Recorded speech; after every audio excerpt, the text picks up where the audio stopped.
கிறிஸ்துவுக்குள் அன்பான சகோதர சகோதரிகளுக்கு ஆண்டவராகிய இயேசு கிறிஸ்துவின் இனிய நாமத்தில் நல்வாழ்த்துகளையும் சோத்திரங்களையும் தெரிவித்துக் கொள்கிறேன். சரி, நாம் முதலாவது கேள்வியை பற்றி பார்க்கலாம். முதலாவது கேள்வி என்னவென்றால், பிரியமானவர்களே, நம்முடைய சபை போதகர் நம் வீட்டுக்கு வரவில்லை என்றால் என்ன செய்வது? இதுதான் முதல் கேள்வி. அதற்கான நாம் பதிலை பார்க்கலாம். பிரியமானவர்களே, நாம் வாசிக்கலாம் நீதிமொழிகள் 1ஆம் அதிகாரம் 7ஆம் வசனம். பிரியமானவர்களே, நாம் வாசிக்கலாம் நீதிமொழிகள் 1ஆம் அதிகாரம் 7ஆம் வசனம். அங்கே என்ன சொல்லப்பட்டிருக்கிறது கவனமாக வாசியுங்கள். கர்த்தருக்கு பயப்படுதலே ஞானத்தின் ஆரம்பம், மூடர் ஞானத்தையும் போதகத்தையும் அசட்டை பண்ணுகிறார்கள் என்று சொல்லப்பட்டிருக்கிறது. பிரியமானவர்களே, நீதிமொழிகள் 1ஆம் அதிகாரம் 7ஆம் வசனம். கர்த்தருக்கு பயப்படுதலே ஞானத்தின் ஆரம்பம், மூடர் ஞானத்தையும் போதகத்தையும் அசட்டை பண்ணுகிறார்கள் என்று சொல்லப்பட்டிருக்கிறது. பிரியமானவர்களே, அதாவது நாம் முதலாவது கேள்விக்கான பதில் இதுதான். நம்முடைய சபை போதகர் நம் வீட்டுக்கு வரவில்லை என்றால் நாம் என்ன செய்வது? பிரியமான சகோதர சகோதரிகளே, நம்முடைய சபை போதகர் நம் வீட்டுக்கு வரவில்லை என்றால் நாம் ஒருபோதும் கோபித்து கொள்ளக்கூடாது. அவருக்காக நாம் என்ன செய்ய வேண்டும்? ஜெபிக்க வேண்டுமே ஒழிய பின்வாங்கி போய்விடக்கூடாது, கோபித்து கொள்ளக்கூடாது. பிரியமானவர்களே, முதலாவது கேள்வி என்னவென்றால், நம்முடைய சபை போதகர் நம் வீட்டுக்கு வரவில்லை என்றால் நாம் என்ன செய்வது? இதுதான் முதல் கேள்வி. அதற்கான பதில் என்னவென்றால், நீதிமொழிகள் 1ஆம் அதிகாரம் 7ஆம் வசனம். கர்த்தருக்கு பயப்படுதலே ஞானத்தின் ஆரம்பம், மூடர் ஞானத்தையும் போதகத்தையும் அசட்டை பண்ணுகிறார்கள் என்று சொல்லப்பட்டிருக்கிறது. நமக்கு போதிக்கும்படியாக, நமக்கு ஆலோசனை சொல்லும்படியாக, நம்மை மேய்க்கும்படியாக கர்த்தர் அருமையான ஒரு போதகரை நமக்கு தந்திருக்கிறார். அப்படிப்பட்ட போதகருக்கும் ஒரு குடும்பம் இருக்கிறது. பிரியமானவர்கள், அவருக்கு அநேக ஊழியங்கள், அநேக காரியங்கள் இருக்கும். அப்படிப்பட்ட நேரங்களிலே அவர் நம்ம வீட்டுக்கு வராமல் கூட இருக்கலாம். பிரியமானவர்களே, அதை நாம் என்ன செய்துவிடக்கூடாது, கோபித்து கொள்ளக்கூடாது, பெரிதாக எடுத்துக்கொள்ளக்கூடாது. பிரியமானவர்களே, அருமையான போதகருக்காக, ஊழியருக்காக நாம் என்ன செய்ய வேண்டும்? ஜெபிக்க வேண்டும் ஒழிய நாம் கோபித்து கொள்ளவோ, இதோ என்னுடைய போதகர் என் வீட்டுக்கு வருவதே கிடையாது என்று கோபித்து கொள்ளவோ, பின்வாங்கி போய்விடவோ கூடவே கூடாது. பிரியமானவர்கள், அவருக்காக நான் ஜெபிக்க வேண்டும். அவருடைய அநேக ஊழியங்களுக்காக நான் ஜெபிக்க வேண்டும். விசேஷமாக அவருடைய குடும்பத்துக்காக, அவருடைய பிள்ளைகளுக்காக நான் ஜெபிக்க வேண்டும். பிரியமானவர்களே, இதை நீங்கள் செய்யுங்கள். பிரியமானவர்கள், தயவு செய்து கோபித்து கொள்ளாதீங்க. அவருடைய குடும்பத்துக்காக, அவருடைய அநேக ஊழியங்களுக்காக, அவருடைய ஊழிய பாரங்களுக்காக நீங்கள் என்ன பண்ணுங்க? ஜெபம் பண்ணுங்க. பிரியமானவர்கள், இரண்டாவது கேள்வியை நாம் பார்க்கலாம். திருந்தாத விசுவாசிகளுக்கு நாம் ஆலோசனை சொல்லும் போது அதை அவர்கள் கேட்காத போது அப்பொழுது நாம் என்ன செய்ய வேண்டும்? திருந்தாத விசுவாசிகளுக்கு நாம் ஆலோசனை சொல்லும்போது அதை அவர்கள் கேட்காத போது அப்பொழுது நாம் என்ன செய்ய வேண்டும்? நிறைய பேர் நம்ம சுற்றி இருக்காங்க, விசுவாசிகள் நிறைய பேர் இருக்காங்க இல்லைங்களா? அப்படிப்பட்ட விசுவாசிகள் நிறைய பேர் நிறைய அசுத்தமான காரியங்கள் செய்யும் போதோ அல்லது நமக்கு பிடிக்காத காரியங்கள் செய்யும் போதோ நாம் என்ன பண்ணுறோம்? ஆலோசனை சொல்கிறோம். அப்படி நாம் ஆலோசனை சொல்லும்போது அதை அவர்கள் கேட்பது கிடையாது. பிரியமானவர்களே, நிறைய பேர் செல்ஃபோனை நோண்டிகிட்டே இருப்பாங்க. நிறைய காரியங்கள் இந்த மாதிரி நிறைய நல்ல நல்ல காரியங்களை நாம் சொல்லும்போது அவர்கள் என்ன பண்ணுறது கிடையாது. அதை கேட்காத போது அப்பொழுது நாம் என்ன செய்ய வேண்டும்? பிரியமான, இதுதான் இரண்டாவது கேள்வி. நாம் வாசிக்கலாம் நீதிமொழிகள் 13ஆம் அதிகாரம் 18ஆம் வசனம் வாசிக்கலாம். பிரியமானவர்களே, புத்திமதிகளை தள்ளுகிறவன் தரித்திரத்தையும் இலட்சியையும் அடைவான், கடிந்து கொள்ளுதலை கவனித்து நடக்கிறவனோ கனமடைவான் என்று சொல்லப்பட்டிருக்கிறது. பிரியமானவர்களே, அதாவது நாம் புத்திமதிகளை நம்ம சொல்கிறோம், அதை அவர் தள்ளுறாங்க அப்படின்னா அவங்க என்ன பண்ணுவாங்க? கர்த்தருக்கு அதுக்கு கணக்கு கொடுப்பாங்க. பிரியமானவர்களே, நீங்கள் என்ன பண்ணுங்க? புத்திமதி சொல்கிறது நிப்பாட்டாதீங்க. புத்திமதியை தள்ளுகிறவன் தரித்திரத்தையும் இலட்சியும் அடைவார்கள் என்று சொல்லப்பட்டிருக்கிறது. அடைவான், கடிந்து கொள்ளுதலை கவனித்து நடக்கிறவனோ கனமடைவான் என்று சொல்லப்பட்டிருக்கிறது. நீங்கள் ஒருவேளை அவங்களுக்கு புத்திமதி சொல்லும்போது, ஆலோசனை சொல்லும்போது அதை அவர்கள் கேட்கவில்லை என்றால் கேட்காத போது நீங்கள் என்ன பண்ணுங்கள்? பிரியமானவர்கள், அவர்களுக்காக ஜெபம் பண்ணுங்க. மீண்டும் மீண்டுமாக வேத வசனத்தையும் ஆலோசனை சொல்லிக்கொண்டே இருங்க. அதில் நீங்கள் சோர்ந்து போய்விடாதீங்க. இது ஒரு முறை சொல்லிட்டேன், 2 முறை சொல்லிட்டேன், அவங்க கேட்குற மாதிரி கிடையாது, தெரியலையே என்று சொல்லி நீங்கள் சோர்ந்து போய்விடாதீங்க. நேரம் கிடைக்கும் போதெல்லாம் நீங்கள் என்ன பண்ணுங்கள்? புத்திமதியை சொல்லிக்கொண்டே இருங்கள். பிரியமானவர்களே, இன்னொரு வசனத்தை கூட நம்ம வாசிக்கலாம். நீதிமொழிகள் 19ஆம் அதிகாரம் 8ஆவது வசனத்தை வாசிக்கலாம். நீதிமொழிகள் 19ஆம் அதிகாரம் 8ஆம் வசனம் வாசிக்கலாம். பிரியமானவர்களே, ஞானத்தை பெற்றுக்கொள்கிறவன் தன் ஆத்மாவை சிநேகிக்கிறான், புத்தியை காக்கிறவன் நன்மடைவான் என்று சொல்லப்பட்டிருக்கிறது. பிரியமானவர்களே, ஞானத்தை பெற்றுக்கொள்கிறவன் தன் ஆத்மாவை சிநேகிக்கிறான், புத்தியை காக்கிறவன் நன்மடைவான் என்று சொல்லப்பட்டிருக்கிறது. அதனால் பிரியமானவர், தயவு செய்து இந்த ஞானத்தையும் புத்தியும் நம்ம அவர்களுக்கு சொல்லுவோம், ஆலோசனை சொல்லுவோம்.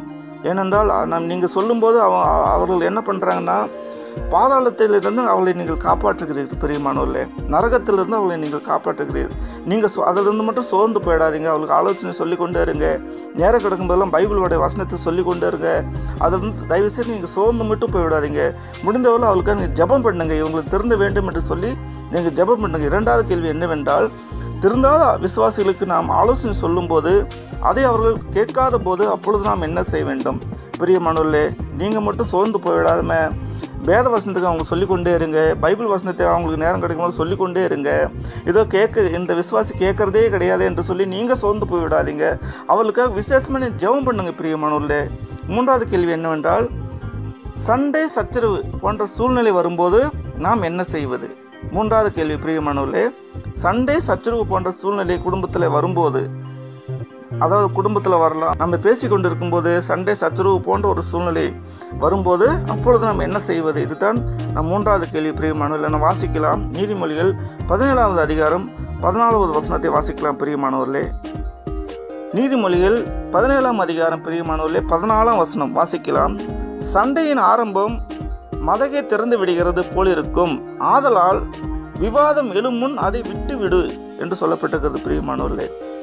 சண்டையின் ஆரம்பம் என்னவென்றால், மதகை திறந்து விடுகிறது போல் இருக்கும் சண்டையின் ஆரம்பம், ஆதலால் விவாதம் எழும் முன் அதை விட்டுவிடு என்று சொல்லப்பட்டிருக்கிறது பிரியமானவர்களே. ஏதோ உங்களுக்கு தோன்றுறது இல்லைங்களா? ஏதோ சண்டைக்கு அதாவது இந்த சண்டை சச்சரவு போல் இந்த சூழ்நிலை மாறுற மாதிரி இருக்குன்னு வச்சுங்களேன் பிரியமானவர்களே. நீங்கள் என்ன பண்ணணும்னா, அந்த சூழ்நிலையிலிருந்து நீங்கள் ஒதுங்கி போய்விட வேண்டும் பிரியமானவர்களே.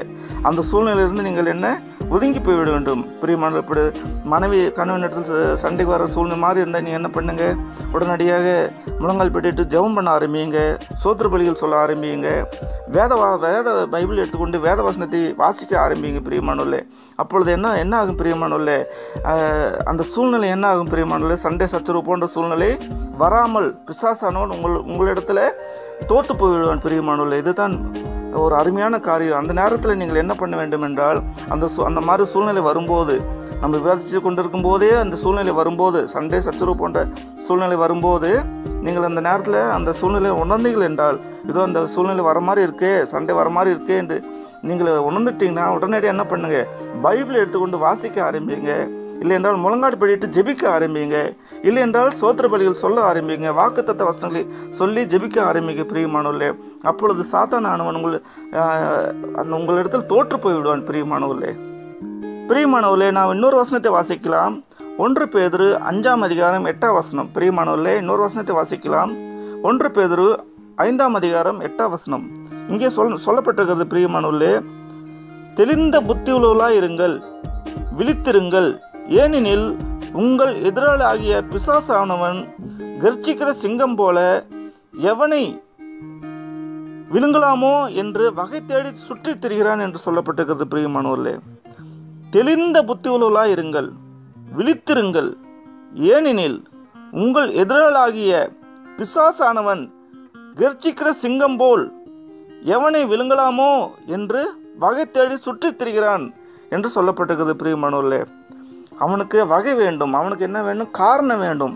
விவாதம், நீங்கள் ஏதாவது சாதாரணமாக விவாதிச்சுட்டு கொண்டிருக்கும்போது அந்த சண்டை சச்சரவு போன்ற சூழ்நிலை வந்துச்சுன்னா அவனுக்கு நல்ல காரணம் கிடைச்சிடும் பிரியமானவர்களே. அந்த காரணத்தை நீங்கள் கொடுத்து விடவே கூடாது. பிசாசானுக்கு வேலையை யாரை விழுங்கலாமோ என்று வகை, அதாவது காரணம் தேடிக்கொண்டு திரிகிறான் பிரியமானவர்களே. அவனை மண்டி போட செய்ய வேண்டும், அவனை ஓடி ஒளி செய்ய வேண்டும். அதற்கு நீங்கள் என்ன செய்ய வேண்டும், அந்த மாதிரி சூழ்நிலை வரும்போது, சண்டை சச்சரவு போன்ற சூழ்நிலை உங்களிடத்தில் வரும்போது நீங்கள் என்ன செய்ய வேண்டும், வேத வசனத்தை எடுத்துக்கொண்டு வாசிக்க ஆரம்பிக்க வேண்டும். சோத்திர பலிகளை சொல்ல ஆரம்பிக்க வேண்டும். முழங்கால் படிட்டு ஜெபிக்க ஆரம்பிக்க வேண்டும். வாக்குத்தத்த வசனங்களை சொல்லி ஜெபிக்க ஆரம்பிக்க வேண்டும். இன்னும் அநேக வழிகள் பிரியமானவர்களே. மெயினாக நீங்கள் ஜெபித்தீர்கள் ஆனால் போதும் பிரியமானவர்களே. முழங்கால் படிட்டு பிசாசான் ஓடி ஒளிந்து கொள்வான். சண்டை சச்சரவு போன்ற சூழ்நிலையும் வரவே வராது பிரியமானவர்களே. 4வது கேள்வி, யாருக்கும் உதவாத சில விசுவாசிகள் மத்தியில் நாம் இருக்கிறோமே, நாமும் அப்படியே ஜீவிக்கலாமா? இதுதான் 4வது கேள்வி. யாருக்கும் உதவாத சில விசுவாசிகள் மத்தியில் நாம் இருக்கிறோம் இல்லையா, நாமும் அப்படியே ஜீவிக்கலாமா? இதுதான் 4வது கேள்வி பிரியமானவர்களே. நான் வாசிக்கலாம். 1 பேதுரு 4ஆம் அதிகாரம் 10ஆம் வசனம் பிரியமானவர்களே. 1 பேதுரு 4ஆம் அதிகாரம் 10ஆம் வசனம். 10ஆம் வசனத்துக்கு கடைசியாக சொல்லப்பட்டிருக்கிற வாக்கியம் என்னவென்றால், ஒருவருக்கொருவர் உதவி செய்யுங்கள் என்று சொல்லப்பட்டிருக்கிறது பிரியமானவர்களே. 1 பேதுரு 4ஆம் அதிகாரம் 10ஆம் வசனம். ஒருவருக்கொருவர் உதவி செய்யுங்கள் என்று சொல்லப்பட்டிருக்கிறது பிரியமானவர்களே. வேதவசனம் என்ன சொல்கிறது என்றால், ஒருவருக்கொருவர் உதவி செய்யுங்கள் என்று சொல்லப்பட்டிருக்கிறது. யாருக்கும் உதவாத சில விசுவாசிகள் அவர்கள் தான் யாருக்கும் உதவி செய்வதில்லை. அவர்கள் மத்தியில் ஜீவிக்கிற நாமும் அப்படியே ஜீவித்தோம் என்றால் அவர்களுக்கு நமக்கு என்ன வித்தியாசம் இருக்கும் பிரியமானவர்களே? வித்தியாசமே இல்லாமல் போய்விடும். அதனால் தயவுசெய்து அவர்கள் அப்படி ஜீவித்தால் நாம் அப்படி ஜீவிக்கக்கூடாது பிரியமானவர்களே. நாம் உதவி செய்கிறவர்களாக இருக்க வேண்டும். 1 பேதுரு 4ஆம் அதிகாரம் 10ஆம் வசனம் இறுதியில் சொல்லப்பட்டிருக்கிறது, ஒருவருக்கு ஒரு உதவி செய்யுங்கள் என்று சொல்லப்பட்டிருக்கிறது.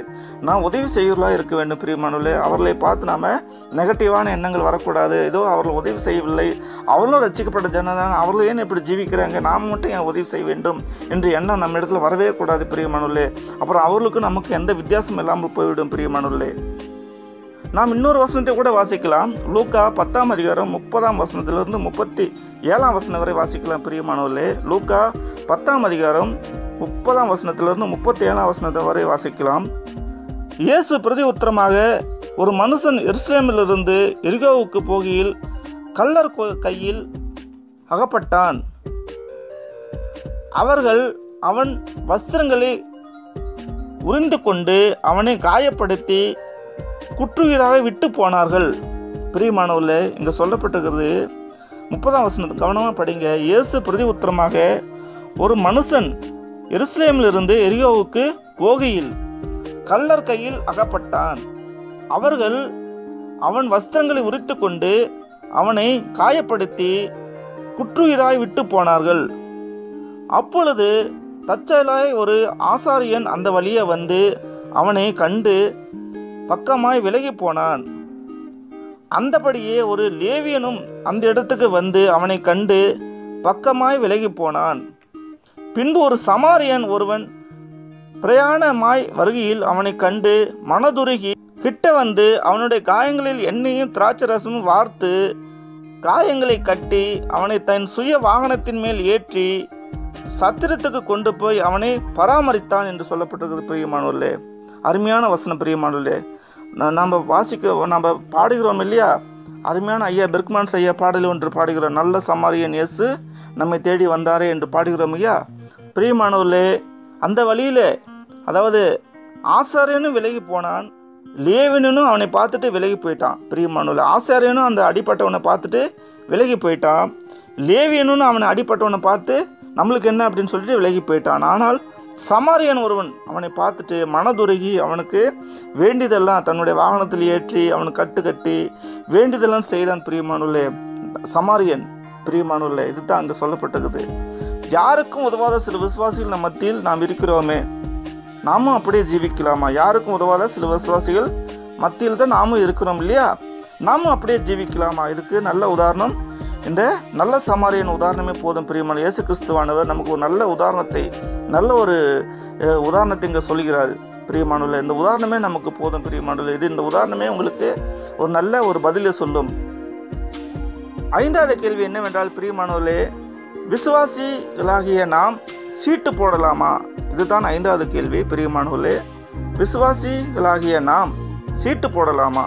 பிரியமானவர்களே, 5வது கேள்வி பணப்பிரச்சனையாக இருக்கிறது. தயவு செய்து சீட்டு என்பது பிரியமானவர்களே ஒரு கிறிஸ்துவ வாழ்க்கையில் ஒரு தேவையில்லாத ஒரு காரியம் பிரியமானவர்களே. நீங்கள் உங்கள்கிட்ட பணம் இருந்துச்சுன்னா நீங்கள் என்ன பண்ணுங்க, ஒரு சேவிங் அக்கௌண்ட் இப்போல்லாம் ரொம்ப ஈஸியாக திறந்துடலாம் பிரியமானவர்களே. சேவிங் அக்கௌண்ட் ஒன்று திறந்துக்குங்க, அதில் உங்களுடைய பணத்தை சேமித்து வையுங்க பிரியமானவர்களே. சீட்டு கண்டிப்பாக போடவே கூடாது பிரியமானவர்களே. அதுக்கு கிறிஸ்துவ வாழ்க்கைக்கு தகாத ஒரு காரியம், போடவே கூடாது. சீட்டை மட்டும் போட்டுறாதீங்க பிரியமானவர்களே.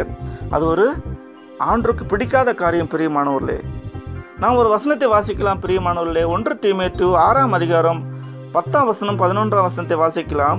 1 தீமோத்தேயு 6ஆம் அதிகாரம் 10ஆம் வசனம் 11ஆம் வசனம். பண ஆசை எல்லா தீமைக்கும் வேறாக இருக்கிறது.